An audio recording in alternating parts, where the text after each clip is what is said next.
இலங்கை மீனவர்கள் தற்பொழுது இந்திய தமிழக மீனவர்களால் அதிகமாக பாதிக்கப்படுகின்றார்கள் என்ற குரல் இலங்கையில் மட்டுமல்ல இந்தியாவிலேயே அதனை ஏற்றுக்கொண்ட நிலைமையில் குறிப்பாக ராமேஸ்வர மீனவர்களே அதனை ஏற்றுக்கொள்கின்றார்கள். நெடுந்தீவு மற்றும் முல்லைத்தீவு, தாலியடி மற்றும்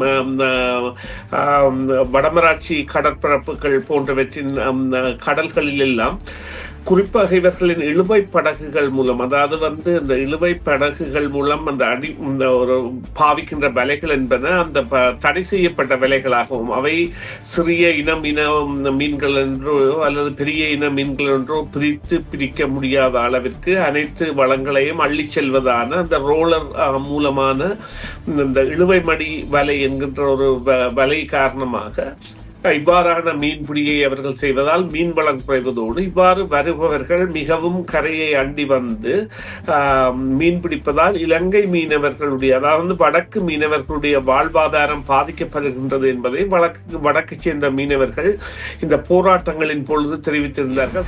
அவ்வாறு இந்த இழுவை படகுகளில் வந்து பிடிக்கப்படுகின்ற மீன்கள் என்பன மீன் வளத்தை குறைப்பதோடு அல்லாமல் இவர்கள் கடல்களில் வீசியிருக்கின்ற வலைகளையும் அறுத்து செல்வதானது அவர்களுக்கு பல லட்சம் ரூபாய்களை நஷ்டமாக்கி மீனவ அமைச்சராக அல்லது மீன்பிடி அமைச்சராக இருக்கின்ற சந்திரசேகரன் அவர்கள் தாங்கள் நிச்சயமாக அரசை வலியுறுத்தி கடற்படையை இந்த பாதுகாப்பு பணியில் அல்லது இந்திய மீனவர்களை தடுக்கும் பணியில் ஈடுபடுத்த போவதாக உறுதியளித்திருக்கின்றார்.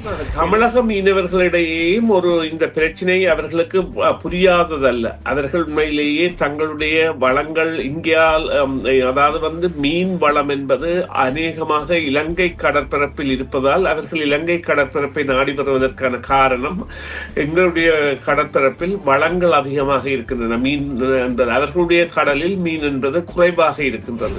அனுரா மீது இப்பொழுது அழுத்தம் என்பது பிரயோகிக்கப்படுகின்றது. அனுராவுக்கான கடிதம் என்பதை அரசாங்க அதிபரும் ஆளுநரும் மீன்பிடி சங்கங்கள் கொடுத்த கடிதங்களை உடனேயே தாங்கள் அவருக்கு அனுப்பிவிட்டதாக தெரிவிக்கின்றன. அதன் பிரகாரம் தான் இந்த மீன்பிடித்துறை அமைச்சர் கூட தாங்கள் கடற்படையை இந்த விவகாரங்களுக்கு உதவுமாறு கேட்கப் போவதாக கேட்டிருக்கின்றார்கள். எனவே இந்த விவகாரத்தில் இப்பொழுது இரண்டு தரப்புகளுமே ஒரு ஏற்புடை தன்மைக்கு வந்துவிட்டன. இது ஒரு பிரச்சனையான விடயம் என்று.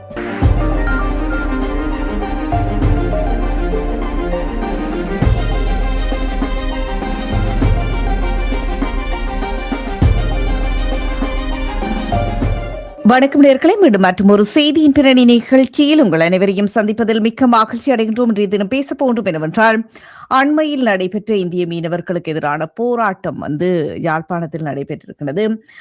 அது பற்றி பேச போன்றோம். இந்திய மீனவர்களின் வருகைக்கு மட்டுமே எதிர்ப்பு இந்தியாவிற்கு இல்லை அப்படி சொல்லியும் பேசப்படுகிறது. என்னவாக இருக்க போனது கேட்க போன்றோம். தகவல்களை கேட்டறிவதற்காக சுரேஷ் சர்மாவை இணைத்துக் கொள்ள போன்றோம். வணக்கம் சுரேஷ் சர்மா. வணக்கம் சுதர்ஸ்ரீ. வணக்கம் நேயர்களே.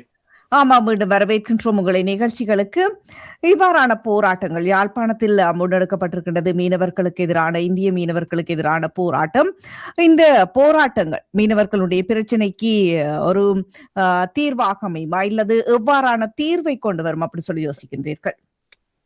நிச்சயமாக அவர்கள், அதாவது இலங்கை மீனவர்கள் தற்பொழுது இந்திய தமிழக மீனவர்களால் அதிகமாக பாதிக்கப்படுகின்றார்கள் என்ற குரல் இலங்கையில் மட்டுமல்ல இந்தியாவிலேயே அதனை ஏற்றுக்கொண்ட நிலைமையில் குறிப்பாக ராமேஸ்வர மீனவர்களே அதனை ஏற்றுக்கொள்கின்றார்கள்.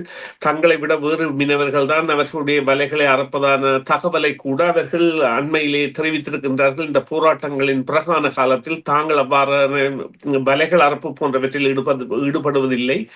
ஆனால் தாங்கள் இப்பொழுது இந்த பிரச்சனை பற்றிய ஒரு சிந்தனை ஓட்டத்திற்கு வந்துள்ளதாக குறிப்பாக கூறினால், இந்த நெடுந்தீவு மற்றும் முல்லைத்தீவு, தாலியடி மற்றும் வடமராட்சி கடற்பரப்புகள் போன்றவற்றின் கடல்களில் எல்லாம் குறிப்பாக இவர்களின் இழுவை படகுகள் மூலம், அதாவது இந்த இழுவை படகுகள் மூலம் அந்த ஒரு பாவிக்கின்ற வலைகள் என்பன அந்த தடை செய்யப்பட்ட வலைகளாகவும் அவை சிறிய மீன்கள் என்றோ அல்லது பெரிய இன மீன்கள் என்றோ பிரிக்க முடியாத அளவிற்கு அனைத்து வளங்களையும் அள்ளி செல்வதான அந்த ரோலர் மூலமான இந்த இழுவை மடி வலை என்கின்ற ஒரு வலை காரணமாக இவ்வாறான மீன்பிடியை அவர்கள் செய்வதால் மீன் வளம் குறைவதோடு இவ்வாறு வருபவர்கள் மிகவும் கரையை அண்டி வந்து மீன் பிடிப்பதால் இலங்கை மீனவர்களுடைய, அதாவது வடக்கு மீனவர்களுடைய வாழ்வாதாரம் பாதிக்கப்படுகின்றது என்பதை வடக்கு சேர்ந்த மீனவர்கள் இந்த போராட்டங்களின் பொழுது தெரிவித்திருந்தார்கள். தங்களுடைய வீடுகளில் கூட தங்களுக்கு உணவிற்கு கூட கஷ்டமாக இருக்கின்றது என்று இதற்காக என்றால் தங்களால் இப்படி மீன் பிடித்து விற்பனை செய்வது என்பது இயலாத நிலைக்கு வந்துள்ளதாகவும், இதை ஒரு பிரச்சினைக்கான தீர்வு எடுக்க வேண்டும் என்பதற்காகவும் ஒரு பாரிய போராட்டத்தில் ஈடுபட்டிருக்கின்றார்கள். அவர்கள் கூறுகின்ற விடயம் உண்மையிலேயே ஏற்றுக்கொள்ளப்பட்ட விடயமாகவும், கடந்த காலங்களில் கூட இது பேச்சுவார்த்தை மேசைகளுக்கு வந்த விடயமாகவும் இருக்கின்ற ஒரு விடயம்.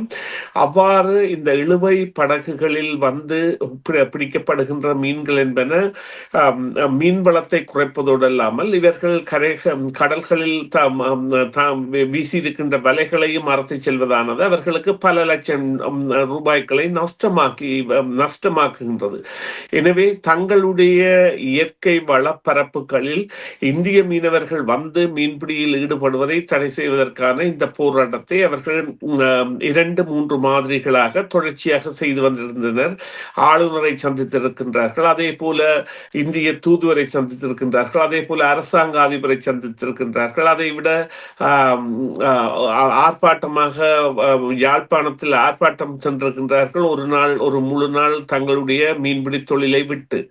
எனவே இதில் உள்ள ஆதங்கம் என்பது நிச்சயமாக அரசால் மட்டுமே தீர்க்கப்படக்கூடியது என்பதை அவர்கள் உணர்ந்தவர்களாகவும், அதன் பிரகாரம் அனுர தரப்பை அவர்கள் இந்த விடயத்தில் தலையிடுமாறு கேட்கின்ற பதாதைகளை தாங்கியதாகவும் அவர்களுடைய இந்த போராட்டம் என்பது இருந்திருந்தது. இதற்கு பதிலளிக்கும் வகையில் மீனவ அமைச்சராக அல்லது மீன்பிடி அமைச்சராக இருக்கின்ற சந்திரசேகரன் அவர்கள் தாங்கள் நிச்சயமாக அரசை வலியுறுத்தி கடற்படையை இந்த பாதுகாப்பு பணியில் அல்லது இந்திய மீனவர்களை தடுக்கும் பணியில் ஈடுபடுத்த போவதாக உறுதியளித்திருக்கின்றார். எனவே இந்த விவகாரம் என்பது நிச்சயமாக 10-11 கரைந்து போகின்ற விடயம் அல்லாமல் பொருளாதார வழியில் இலங்கை வடக்கு பகுதியில் கரையோரங்கள் தங்கியிருக்கின்ற மக்கள் அல்லது கரையோரங்கள் சார்ந்த மக்களின் வாழ்வியலில் பெரிய ஒரு மாற்றத்தை ஏற்படுத்துகின்ற விடயமாக இந்த ஆக்கிரமிப்பு இருக்கின்றது என்பதை யாரும் மறந்துவிட முடியாது.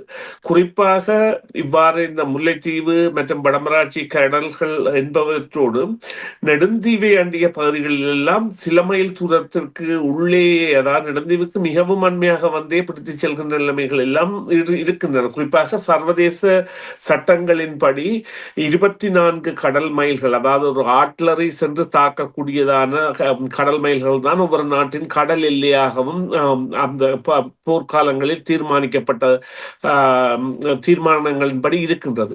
அவ்வாறு பார்க்கின்ற பொழுது அந்த இலங்கை கடல் எல்லைக்குள் வருவதுதான் இப்பொழுது பிரச்சனையாக இருக்கின்றது என்றால், இங்கே உள்ள பிரச்சனை இந்த 2 நாடுகளுக்கும் இடையேயான கடல் பரப்பு தூரம் என்பது குறைவாக இருக்கின்றபடியால் எல்லை உண்மையிலேயே இந்த வியாபித்திருக்கின்ற போல 24 கிலோமீட்டராக இருக்க முடியாது. மிகவும் சிறு கிலோமீட்டர்களைத்தான் 2 நாடுகளும் எல்லைகளாக கொண்டு பயணித்து வருகின்றன. ஏனென்றால் இலங்கைக்கும் இந்தியாவிற்கும் இடையிலான தூரம் என்பது வடக்கு பகுதியில் மிகவும் குறைவானதாகவும் இருக்கின்ற காரணத்தால், எனவே இந்த பகுதியில் எவ்வாறான நடவடிக்கைகளை அவர்கள் எடுக்கப் போகின்றார்கள் என்பது பொறுத்திருந்துதான் பார்க்க வேண்டுமாக இருந்தாலும் நடவடிக்கைகள் அவர்கள் பல முயற்சிகளை ஈடுபட்டிருந்தார்கள். கடைசியாகத்தான் இந்த போராட்டத்தில் ஈடுபட்டிருக்கிறார்கள்.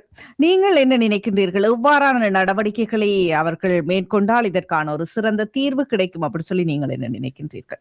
நிச்சயமாக தமிழக மீனவர்களிடையேயும் இந்த பிரச்சனை அவர்களுக்கு புரியாததல்ல. அவர்கள் உண்மையிலேயே தங்களுடைய வளங்கள் இந்தியால், அதாவது மீன் வளம் என்பது அநேகமாக இலங்கை கடற்பரப்பில் இருப்பதால் அவர்கள் இலங்கை கடற்பரப்பை நாடி வருவதற்கான காரணம், எங்களுடைய கடற்பரப்பில் வளங்கள் அதிகமாக இருக்கின்றன. மீன் என்பது அவர்களுடைய கடலில் மீன் என்பது குறைவாக இருக்கின்றது.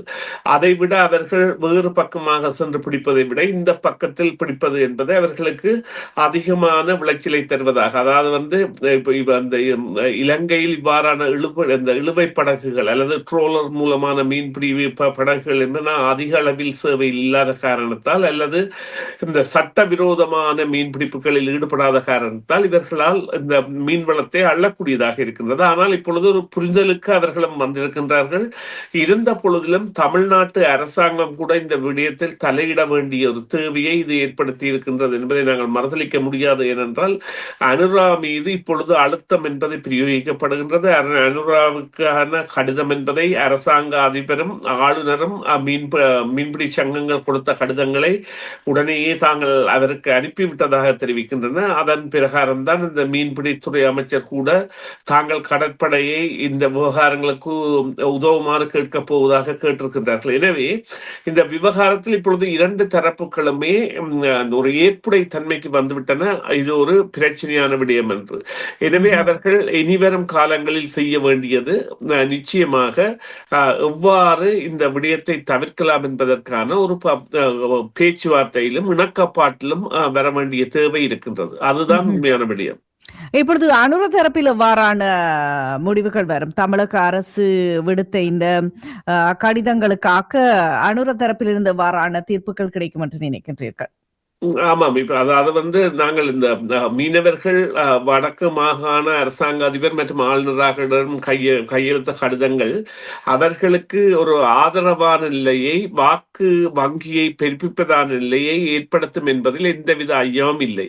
எனவே அவர்கள் அந்த சில வேளைகளில் இந்த விவகாரங்களில் துரிதமாக செயற்பட்டு இதற்கு ஒரு வெற்றியை அடைந்தால் நிச்சயமாக அவர்கள் இந்த எதிர்வரும் தேர்தல்களில் மீனவ சமுதாயம் அல்லது கரை சார்ந்து வாழுகின்ற மக்களின் வாக்குகளை கூட மிகவும் கவரக்கூடிய அளவிற்கு செல்லும் தன்மை என்பது ஏற்படும் என்பதை அவர்கள் அறியாதவர்கள் இல்லை. அந்த வகையில் அது அவர்களுக்கு நிச்சயமாக நன்மை பயக்கின்ற ஒரு விடயமாகத்தான் அமையும். நன்றி சுரேஷ். உங்களுடைய தகவல்களுக்கு கருத்துக்களுக்கு மீண்டும் ஒரு பொழுதில் சந்திக்கலாம். நன்றி, வணக்கம்.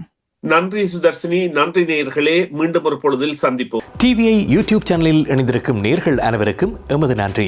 எமது காணொளி தொகுப்புகளை தொடர்ந்து நீங்கள் பார்வையிடுவதற்கு கீழிருக்கின்ற பெல் பட்டனை அழுத்துவதனூடாக நோட்டிபிகேஷனில் பல காணொளி தொகுப்புகள் உடனுக்குடன் உங்களை வந்து சேரும். அருகில் இருக்கின்ற முக்கிய காணொளி தொகுப்புகளையும் பார்வையிட தவறாதீர்கள்.